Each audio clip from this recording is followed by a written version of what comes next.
Hello and welcome back. I hope you're all well fed because after all, what is a conference about food without good food? And I hope you're all ready and raring to go. There will be no post-lunch slump today because we're back with an excellent and extremely knowledgeable speaker to kick off the second half of today's event. And that is Alan Matthews, who's a Professor Emeritus of European Agricultural Policy at Trinity College Dublin, who will give us a presentation on food security, what this means exactly in today's day and age, how to balance this with sustainability. So, Alan, let me welcome you to the stage. The floor is yours.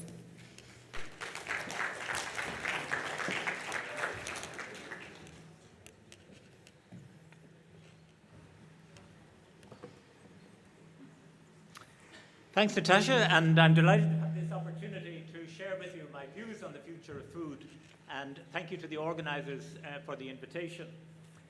In my talk, I want to examine the state of our food security, the challenge of achieving more sustainable food systems, and here in my talk I'm going to focus on the need to avoid damage to health and the environment, recognising that sustainability also has, of course, economic and social dimensions. And I'll conclude with some ideas on how to address the inevitable trade-offs that will accompany this transition. Ensuring food security for its population is one of the basic obligations of government. And in recent months, we've seen increasing focus on actual and potential challenges to food security in Europe and abroad. Geopolitical tensions, rising global commodity prices, for example, for rice today, and fears about the potential impact of El Niño are fueling these concerns.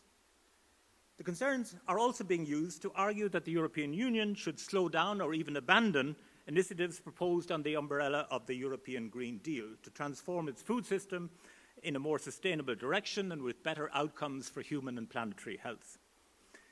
I want to suggest that the discourse around food security in the EU has actually little to do with ensuring that all people at all times have physical and economic access to sufficient, safe and nutritious food that meets their dietary needs, to quote the FAO definition.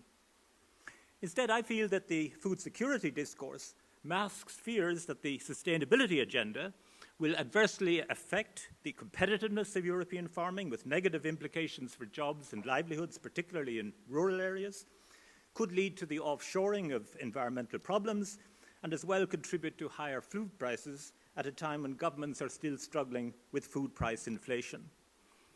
I'll argue that the transition to a more sustainable food system will be hugely challenging because of these many trade-offs, but that framing the issue as a threat to food security is not helpful. Food security exists also in Europe, but needs to be addressed as a separate issue. Actually, at a global level, one of the great success stories has been the steady decline in total deaths from malnutrition, as shown in this figure. The Millennium Development Goals set by the United Nations in 2000 set a target to reduce the proportion of undernourished people by half by 2015. That goal was almost achieved, and it encouraged the world community to set the even more ambitious goal 2 in the Sustainable Development Goals, to end hunger in all its forms by 2030 and to achieve food security. Unfortunately, since 2015, progress in eliminating hunger first stagnated and more recently has gone into reverse. The two series in this figure show both the numbers and the prevalence of undernutrition at the global level. The reverse is due to the economic fallout from the COVID pandemic, consequences of the Russian invasion of Ukraine, weather extremes, and an upsurge in conflict in many of the poorest countries where hunger is still endemic. In Europe, despite newspaper pictures of empty supermarket shelves in the first weeks of the COVID lockdowns, the food chain was remarkably resilient. Food shortages were avoided. More recently, in the wake of higher energy prices, shown in yellow on this chart, and also higher global food prices, we've seen a massive increase in food prices in the EU. Food prices, shown in red in this chart, increased by 28% in the 2 years to January 2023. They've stabilized in recent months, but as yet show no signs of falling. These high food prices, in conjunction with higher energy prices, have led to increased food insecurity among low-income households in Europe and as well to significant changes in consumer behavior. Fears of potential food insecurity have also been fanned by lessons from the energy market due to vulnerabilities arising from excessive dependence on Russian energy supplies, particularly natural gas. EU natural gas prices were seriously affected as Russian supplies were weaponized as part of its war on Ukraine. In May 2022, the EU Commission launched its Repower EU plan with the aim of phasing out dependence on Russian fuels well before the end of this decade. This will be achieved by doubling down on the green energy transition, among other initiatives, by increasing the energy efficiency target already agreed in July this year, and by raising the binding renewable energy target by 2030. The contrast with the food sector, where food price inflation has led to calls to delay or postpone the green food transition, is striking, and we need to understand why. Any discussion of food security status in the EU must start from what Europeans eat and where this food comes from. The first message from this figure is that the average European eats more than enough at present, even if we allow that these figures represent food availability and not necessarily food consumption.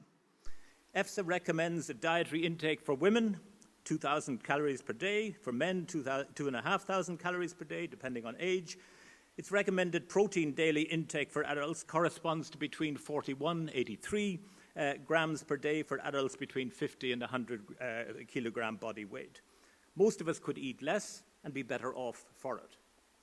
Looking at the composition of the diet, roughly equal shares of dietary energy come from cereals, livestock, and sugar and oils combined, whereas most of our protein supply comes from livestock and fish, with 45% coming from plant-based sources.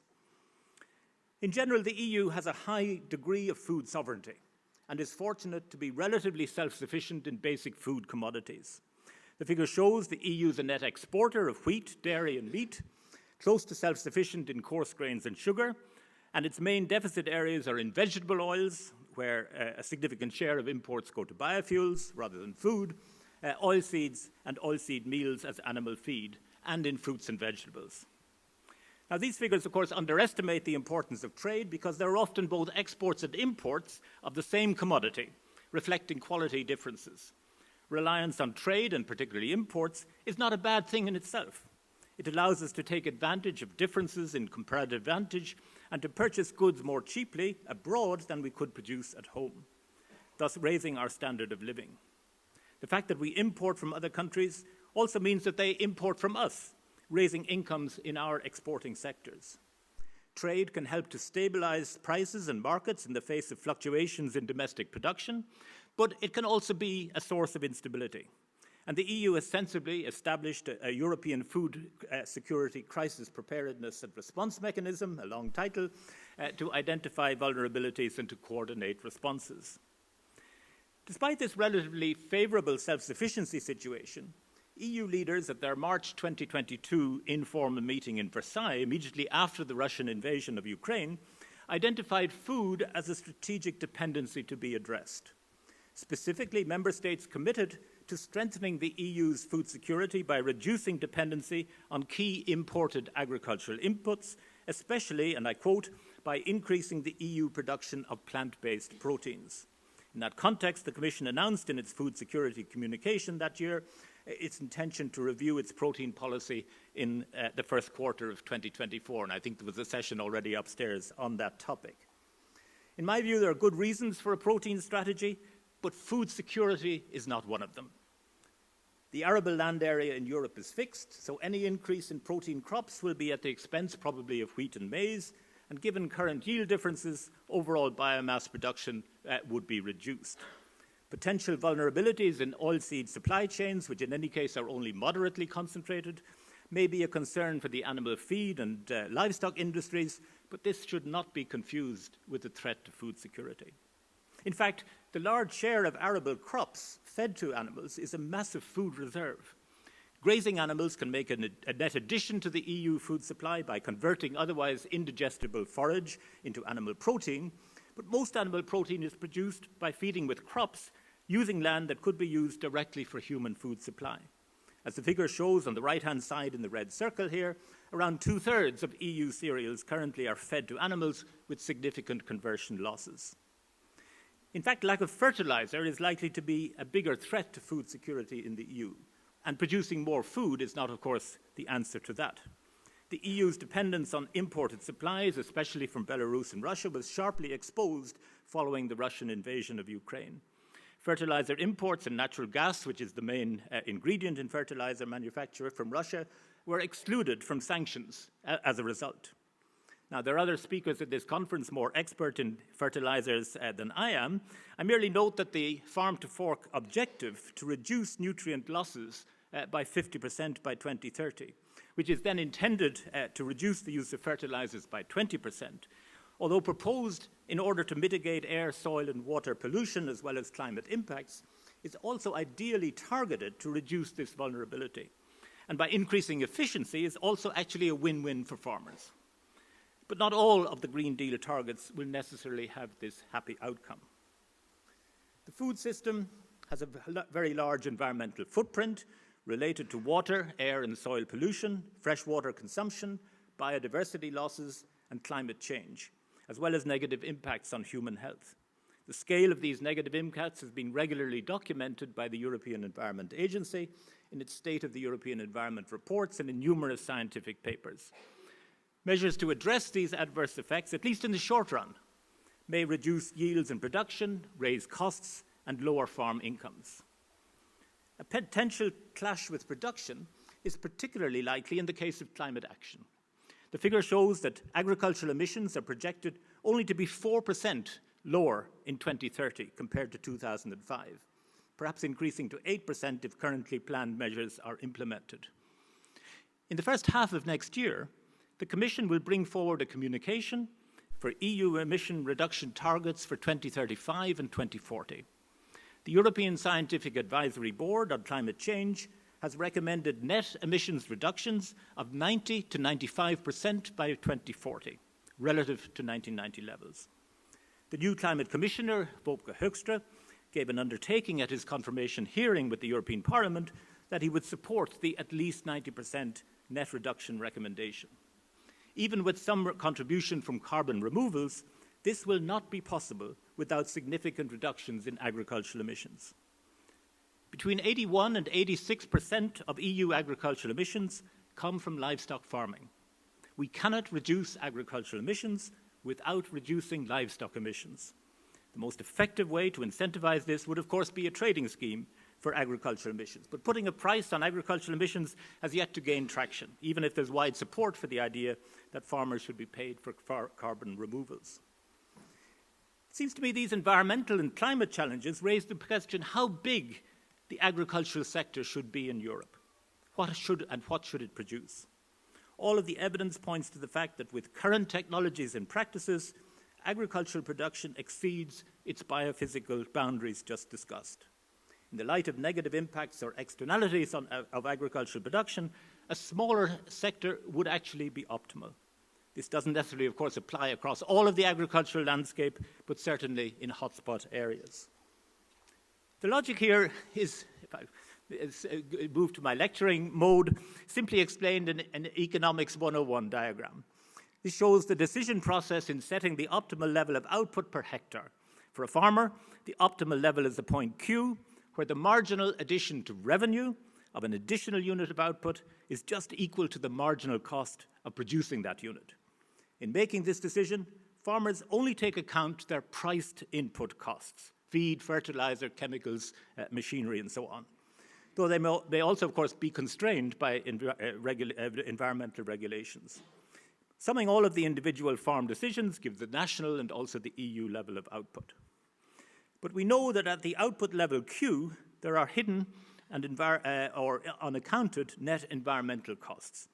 At low levels of output intensity per hectare, these environmental impacts may actually be positive. But as output and intensity increases, they become increasingly negative. The socially optimal level of output is therefore Q star, which lies to the left of Q. It's a lower level of output.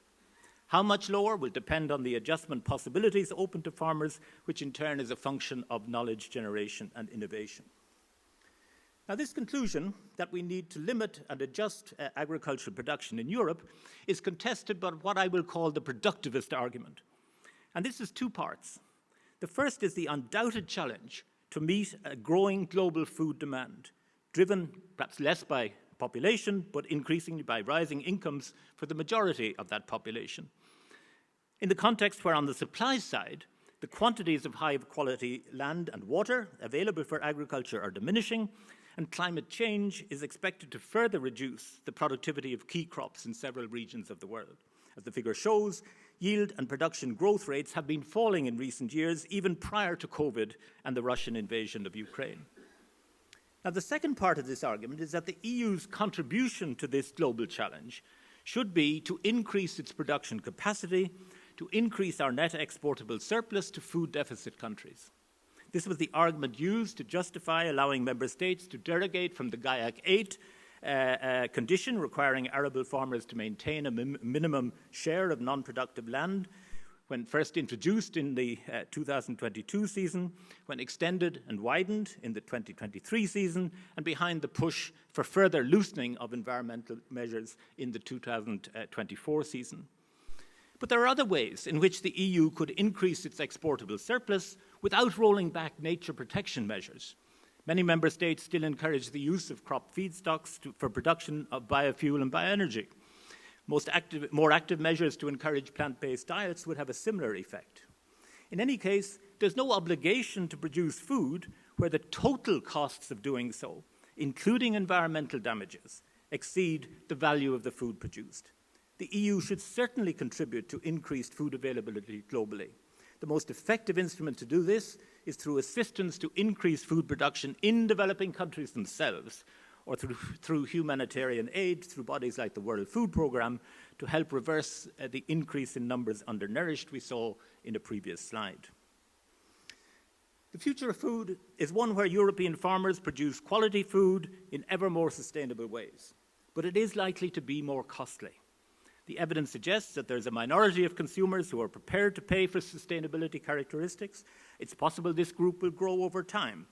But on the other hand, in times of high food price inflation and a cost of living squeeze, we see consumers become more price sensitive. There's thus a risk that higher environmental standards reduce European production, simply leading to increased imports and the export of pollution abroad.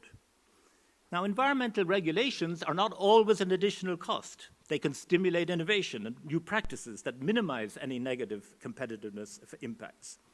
European farmers also benefit from significant public support and, in some cases, tariff protection to offset these higher costs of production. The argument that imports and thus the EU's ecological footprint overseas will increase assumes no parallel change in consumption patterns, when it should, of course, be an objective of policy to shift consumption patterns in a similar direction. European farmers argue that the higher standards that apply to them should also apply to imports, the notion of reciprocity or mirror clauses. Imported products are already checked for compliance with EU health and safety standards and can be refused entry if they fail to meet these standards. Farmers argue that the same rules should apply for environmental standards. The Commission is prepared to take action where standards are of global environmental concern. They've already done this in the case of 2 neonicotinoids, given the threat they pose to pollinators.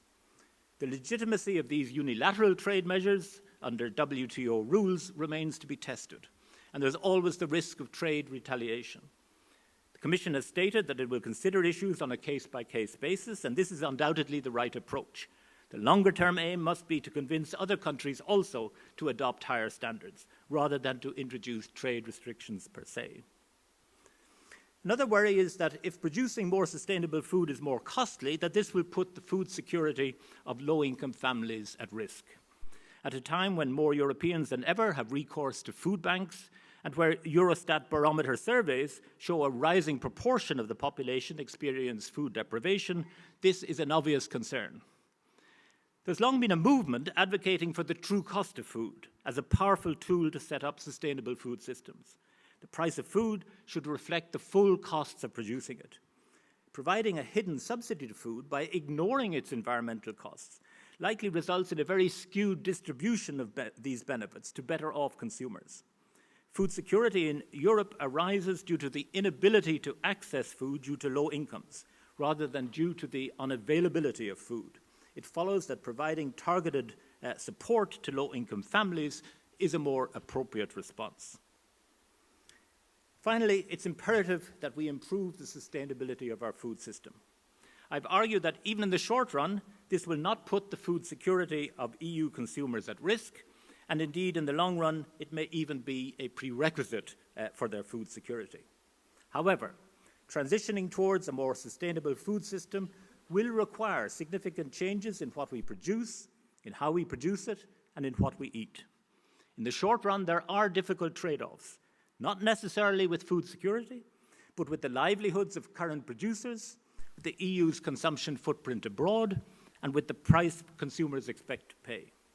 Political opposition to the necessary transition in the light of these issues is not unexpected. It's particularly potent when the costs are short-run and experienced within an electoral cycle, while the benefits become evident much later and even for later generations. There can well be scope to increase European food production in future. But this cannot be at the expense of further exacerbating environmental damage. This is where those of you, researchers, academics, innovators, farmers, have a hugely important role to play. Innovation, as has been pointed out several times already this morning, has a critical role in delivering sustainable productivity growth and helping to minimize these trade-offs. Sustainable productivity growth can help to reconcile the apparently conflicting demands of increasing food production and environmental sustainability. We need much more investment in delivering these solutions. Thank you for listening. I hand it back to you, Natasha.